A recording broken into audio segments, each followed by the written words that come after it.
Bonjour à tous, soyez les bienvenus sur Cuisine Rapide. Aujourd'hui, je vous ai réalisé, regardez-moi ça la famille, regardez-moi ça, un pain turc farci donc au poulet avec des légumes, vous allez vraiment être surpris. Alors si vous venez tout juste d'arriver sur la chaîne Cuisine Rapide, n'oubliez pas de vous abonner en cliquant sur le petit bouton qu'il y a juste en bas des vidéos, c'est marqué en rouge s'abonner, cliquez dessus, c'est entièrement gratuit et en plus vous allez apprendre énormément de choses. On part en cuisine, c'est parti. Alors très simple pour cette recette de pain, il va nous falloir 300 g de farine, donc elle est là-dedans. J'ai 200 g de semoule extra fine, ok. J'ai une cuillère à soupe de sucre, elle est là. Ici j'ai une cuillère à café de sel, j'ai 10 g de levure sèche boulangère ici. Ici j'ai environ 2 cuillères à soupe de lait en poudre. Si vous n'avez pas de lait en poudre, prenez du lait en poudre si vous voulez, du lait normal. Et si vous n'avez ni lait normal ni lait en poudre, ben non mettez que de l'eau, ok. Et ensuite, il va nous falloir donc de l'huile d'olive, on va mettre environ 4 cuillères à soupe. Donc là, au niveau de l'eau, j'ai 300 grammes. Je commence avec 300 grammes, d'accord? C'est pas définitif, je commence avec 300 grammes et je vois ce que ça va donner. S'il faut rajouter, je rajouterai un petit peu d'eau pour ajuster. Et sinon, je vous dirai donc la quantité exacte juste après en espérant ne pas oublier. Donc là, vous voyez, je suis en train de mélanger donc tous mes ingrédients secs. Ok? On va rajouter la poudre de lait. On mélange. On va rajouter l'huile. Alors l'huile d'olive.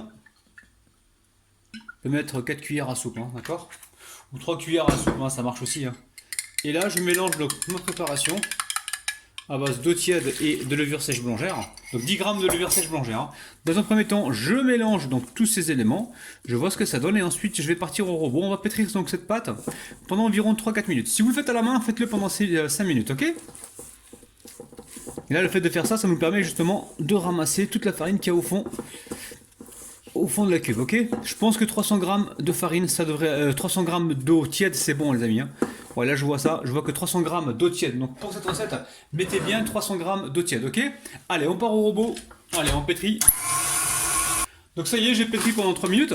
Alors, je mets de la farine par-dessus. Je viens décoller un petit peu ma pâte. Alors cette pâte, elle est un peu plus ferme que celle que je fais d'habitude. Hein. C'est normal puisqu'on va la farcir, hein, d'accord? Donc là, voilà, je récupère la pâte. Elle est jolie, hein. Vous avez vu la pâte comme elle est? Elle est franchement magnifique. Allez, je la mets dans la cuve. Hop là.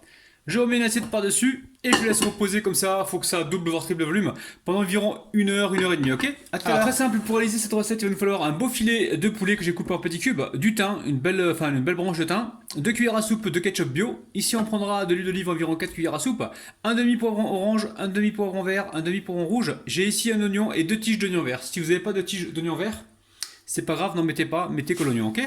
Donc très simple, dans la poêle ici, je viens mettre l'huile d'olive.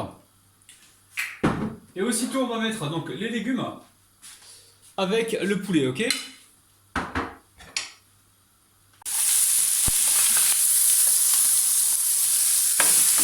Alors, on mélange comme il faut. On va pouvoir venir mettre le sel, donc un peu de sel. Pas trop parce qu'il y a le sel, il y a le fromage qui est arrivé tout à l'heure. Et on va venir poivrer. Et là, on va cuire ça pendant environ 7 à 8 minutes, ok? Alors, ça fait 5 minutes hein, que ça cuit. Hein. 5 minutes, hop là, je mets le ketchup, donc 2 cuillères à soupe. Et après, vous faites ce que vous voulez au niveau des... comment dire? Au niveau des épices, si vous voulez en mettre ou pas. Hein. Moi, j'en mets pas aujourd'hui. Après, vous faites ce que vous voulez, hein, ok? On a mis juste du sel et du poivre. Allez, si on veut, on peut mettre du basilic, tiens. Il me reste un peu de basilic congelé, hein, d'accord? On va l'utiliser. Hein. Voilà. Alors, on a mis le basilic. On mélange. Là, j'ai mis environ une cuillère à soupe, voire 2 cuillères à soupe. 2 cuillères à soupe plutôt, de basilic. Donc là, vous avez vu, on a mis le ketchup. Si vous n'avez pas de ketchup, mettez un peu de miel, hein, d'accord, pour caraméliser tout ça. Et là, on continue de poêler pour caraméliser, d'accord. Donc là, on est sur un feu qui est vif, mais on reste vigilant. Hein. S'il y a besoin de baisser, on baisse. Hein. Bon, ça y est, on va passer à la suite, hein, d'accord. Alors, voici la pâte. Regardez ça, elle a triplé de volume. Hein. Ça a été assez rapide. Hein. En moins d'une heure, ça a vraiment gonflé. Donc là, je vais dégazer la pâte. Hein. Alors, on va la refariner un petit peu. Et on va la faire retomber. Donc la pâte, je l'ai absolument pas mis dans un four éteint. Je l'ai laissé sur mon plan de travail.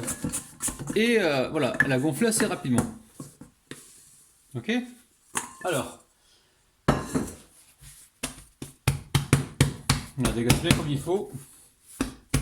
C'est simple. Là, il faut diviser la pâte en deux. Alors, là, il faut que je la coupe en deux. Je vais la peser hein, pour être sûr qu'on a le même poids partout. Vous allez comprendre la famille.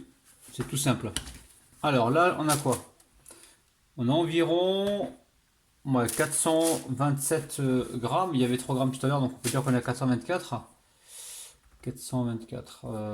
Donc là, 37. Et celui-ci, on a dit... Ouais, c'est quasiment le même poids, d'accord? Donc là, très simple. Alors, je vais faire une boule avec mes pâtons, d'accord? Je vais les étaler, donc pas trop fin, essayez de trouver un moule, le fait environ 24 cm. D'accord? Si vous avez un peu plus petit, c'est bien. Ouais, 24 cm, je pense que c'est bon, ok? Un moule comme ça que vous beurrez et que vous farinez. Donc là, on a boulé nos pâtons.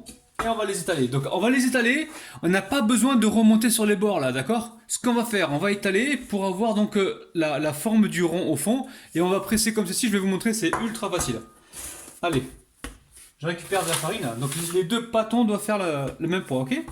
Allez. Là ce qu'on veut, c'est vraiment avoir le même diamètre hein, de pâton que de moule. Allez, on aplatit comme ceci. Et à chaque fois, on va venir vérifier. On n'a pas besoin d'avoir un pâton qui soit trop fin, les amis, hein, parce que sinon, ça va craquer au niveau de la cuisson. Et c'est pas du tout ce qu'on recherche. Donc là, on n'hésite pas à essayer d'arrondir donc le pâton. On regarde si ça va, ça convient. Hop là, je récupère le pâton, le premier pâton, et je viens le mettre directement dedans. Alors, il ne faut pas que ce soit trop petit par rapport au... Parce qu'il faut qu'on le soude. Hein. Si c'est trop petit par rapport au moule, vous appuyez comme je fais là, regardez. On est en train d'appuyer, on est en train de créer des bordures là, ok? Voilà, c'est hyper simple, il n'y a rien de plus facile. Vous prenez le temps, moi je le fais vite fait là parce que j'ai pas envie de vous faire attendre. Mais sinon, prenez le temps de votre côté. On remonte juste comme ça un petit peu, on presse un petit peu. Vous voyez, il n'y a rien de plus facile. Ok? Donc ça je mets de côté pour l'instant. Ici je vais faire exactement la même chose pour avoir la même taille. Alors avant de faire ça, on va déjà mettre le poulet dedans. On va commencer par ça.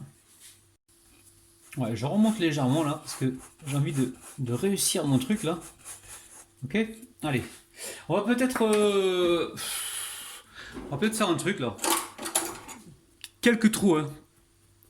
Pas beaucoup, hein, voilà. Que ça comme trou, pour être sûr que ça gondole pas. Et ensuite, je vais poser ma farce par-dessus. Alors, je pose ma farce ici, je fais attention de ne pas aller sur les bordures, hein, d'accord? Donc, on prend le temps, on enlève donc tout ce qui est tige de thym. Et vous voyez, vous pressez comme ceci. Ok, on va faire des petits trous là pour faire la place au fromage feta. Donc là, on est sur une recette d'inspiration turque avec la feta. Est-ce que vous aimez, les amis? Un petit pouce vers le haut si vous aimez. Donc je mets ça de côté, vous avez vu, on a laissé la bordure. Je récupère ici mon deuxième pâton qui est bien souple. Alors, on met la farine. Et on vient pareil étaler. Alors là il faut être un petit peu intelligent parce que là vous voyez ça remonte un petit peu comme une montagne. Donc on va le faire un tout petit peu plus grand pour que ça épouse le truc, hein, vous avez compris hein. Allez. Okay. Vous assurez qu'il n'y ait pas trop de farine hein, sur votre truc. Et là on va...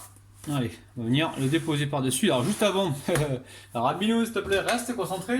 Ici j'ai de la dorure, hein, d'accord? Donc j'ai quoi là? J'ai un œuf entier avec 2 cuillères à soupe de lait. Et j'ai mis une pincée de sel, ok?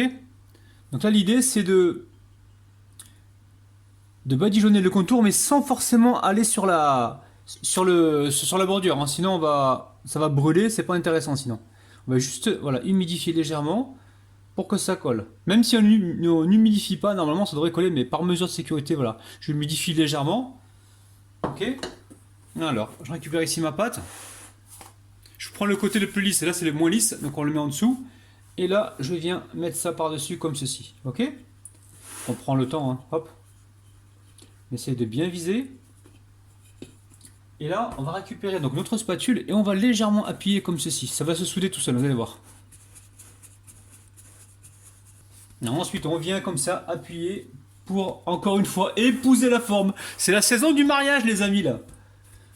On va épouser comme ça les formes en appuyant légèrement. Donc c'est pour ça qu'il faut vraiment pas faire une pâte trop fine parce que sinon elle va craquer assez facilement. Donc arrangez-vous pour ne pas avoir une pâte qui soit trop fine, la famille, ok? Alors ici je récupère mon pinceau et je viens badigeonner. Donc j'égoutte un maximum pour pas avoir trop de traces d'œufs et je viens badigeonner comme ceci. Alors ici on va faire un dessin comme sur le pain turc. Donc là je récupère un couvercle avec une bordure comme ça et je vais essayer de faire un marquage. On vise bien. Est-ce qu'on est bien, Rabino, là? On est bien là. Je vais légèrement appuyer, pas trop, hein. Vous voyez? M'appuyer dessus, je vais peut-être tourner un peu là pour avoir le marquage bien marqué, hein. Oula, qu'est-ce qu'il parle bien le Rabino? Marquage bien marqué, ok? Ensuite, on va faire le marquage habituel que l'on connaît donc sur le pain turc. Alors attendez, parce que là il me faut quelque chose de bien droit. Il faut s'appliquer, hein.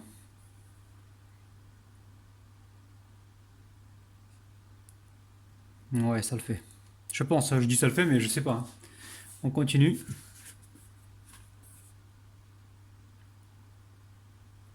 Encore une fois, je vais me répéter. Si la pâte est trop fine, ça va craquer, hein, d'accord? On s'est bien compris? Oui, monsieur.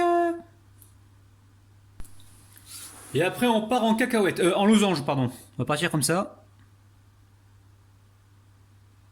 Vous voyez, alors normalement, ça en Turquie, ils le font avec les mains, hein.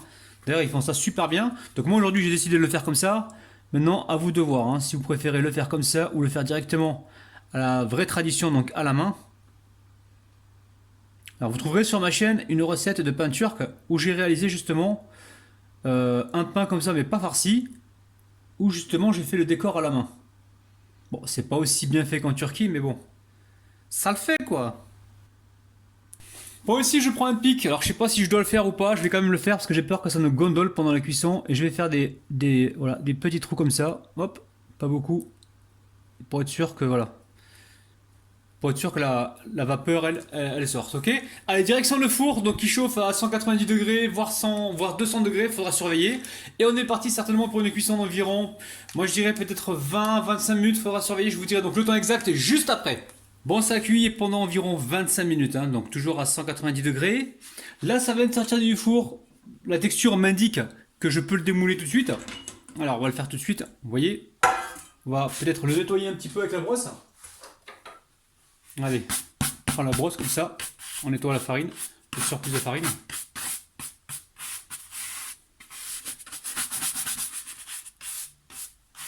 Voilà, une fois que c'est fait, on va pouvoir déposer donc ce pain turc farci donc sur une grille pour l'instant et on laisse complètement refroidir. Ok? Allez, on va se couper une jolie part. Donc là, ça a bien refroidi, hein, d'accord? Allez, hop là, bismillah. Alors, un petit conseil, vous allez pouvoir le faire dans des plats, dans des moules qui soient plus grands, les amis, hein, pour avoir moins d'épaisseur, hein, d'accord? Moi, j'étais sur un petit moule, mais si j'avais su à la base, je vais être franc avec vous, je l'aurais fait sur un moule plus grand, pour avoir moins d'épaisseur et plus de largesse. Oh là là, qu'est-ce qu'il parle bien, lui? Regardez, c'est très moelleux, hein, le pain comme ça, la semoule. Alors, vous voyez bien. Ok, bon. On va découvrir un petit peu l'intérieur, les amis, mais juste avant, petit pouce vers le haut. Prenez 2 secondes, on le prend ensemble. Abonnez-vous à la chaîne si ce n'est pas encore fait. Partagez aussi la vidéo et activez toutes les notifications en cliquant sur la cloche qui se trouve près du bouton abonné. Ok? Merci la famille. Alors là, on va sortir la part. Vous êtes prêts? 1, 2, 3, vous voyez, hein, c'est magnifique. C'est magnifique. Vous voyez ici, l'intérieur. C'est bien garni, hein. C'est ouf, regardez ce côté-là. Regardez ce côté-ci, comment il est. C'est dingue. Dingue, dingue, dingue. Bon, je vais pas déguster, vous savez pourquoi, hein, parce que je suis en plein jeûne, en plein ramadan. La famille, les amis, je vous kiffe de ouf et je vous retrouve demain matin à 9 h. Je vous aime. Bye bye.